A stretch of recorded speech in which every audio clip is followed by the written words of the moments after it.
The Legend of the Teenage Mutant Ninja Turtles. Part 1, Chapter 57, Climbing.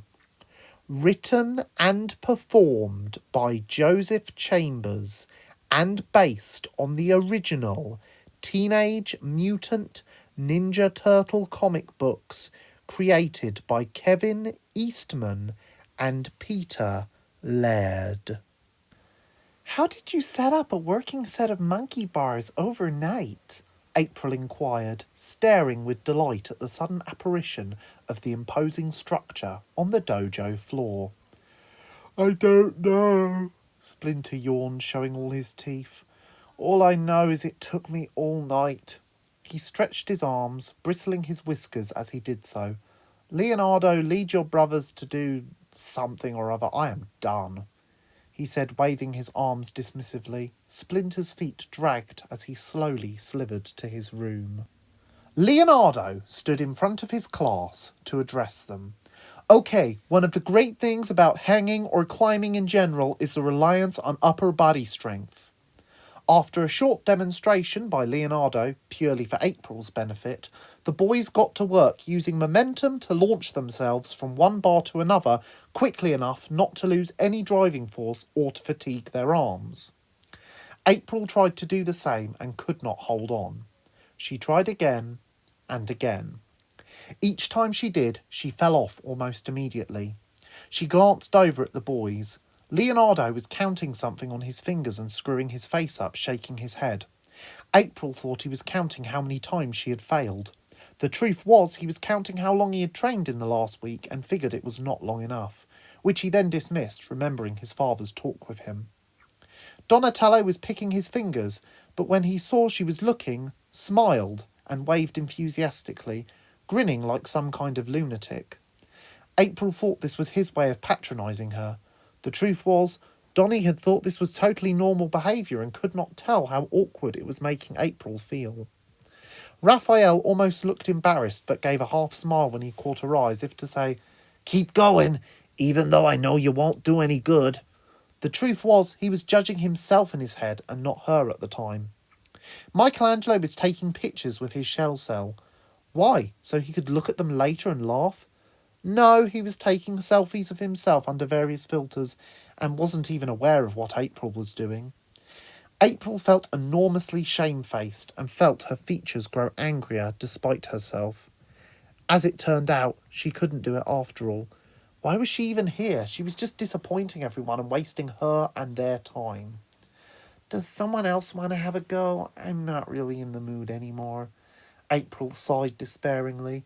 Okay, Michelangelo said, replacing his shell cell in his belt pocket and rushing over to the climbing frame and swinging wildly backwards and forwards like a monkey on cocaine. I think I need some space, to be honest, April said, walking to the door of the lair, opening it and closing it promptly. God, if I quit every time I felt like that, I'd never get anything done, Raph confessed. I feel like I should follow her. Do you think I should? Leonardo asked openly to the room. I think Donnie beat you to that one, dude, Michelangelo answered, hanging upside down by a single toe. He then continued, Raph looks much happier from this angle, but then his mouth is kinda upside down along with the rest of his face and body. Leonardo turned around to see the door closing again and realised his class had now lost 2 members. How come his father made it look so easy? A few metres outside the lair, April trudged away, unable to face those she felt she had somewhat betrayed. Where do you think you are going? Donatello asked, concerned. The Democratic Republic of the Congo, April snapped sarcastically. Really? Walking 6,700 miles to get away from us seems a bit extreme, Donatello retorted. Just let me go home, okay? April finished. Donatello let her walk a few paces before working out what to say and shouting to her, I have been here before, you know. You live here, April shouted back. No, I mean mentally. Donatello walked up to her. I have spent more hours comparing myself to my brothers than I care to admit, and sometimes, yes, I do think I could do better or that I'm not good enough. The truth is, you cannot afford to compare yourself to us.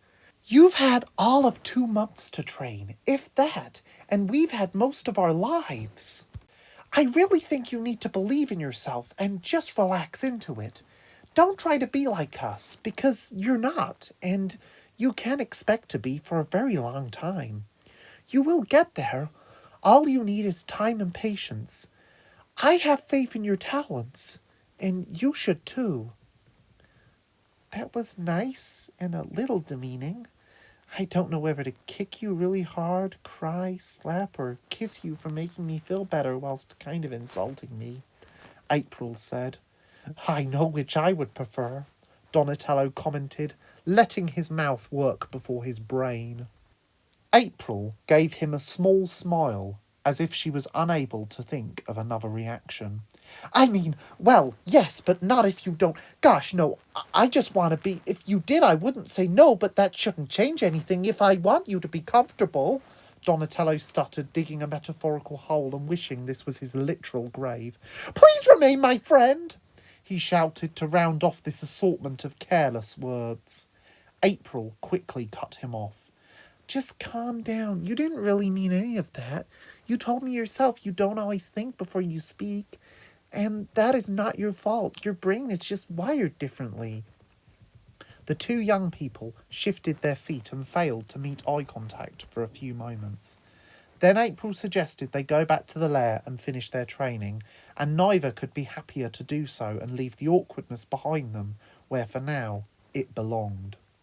Leonardo, Raphael and Michelangelo each wondered what had been said to result in April's sudden increase in perseverance with climbing the monkey bars, and later in the session, ropes and a rock-climbing wall section of the lair that Master Splinter had installed years earlier on the walls above the doors to the other rooms of the lair from the kitchen, dojo, family room. They also wondered why, despite not talking to each other for the rest of the session, Donatello kept smiling at April in a rather extreme way, and April smiled, in a very tiny and controlled way, back at him.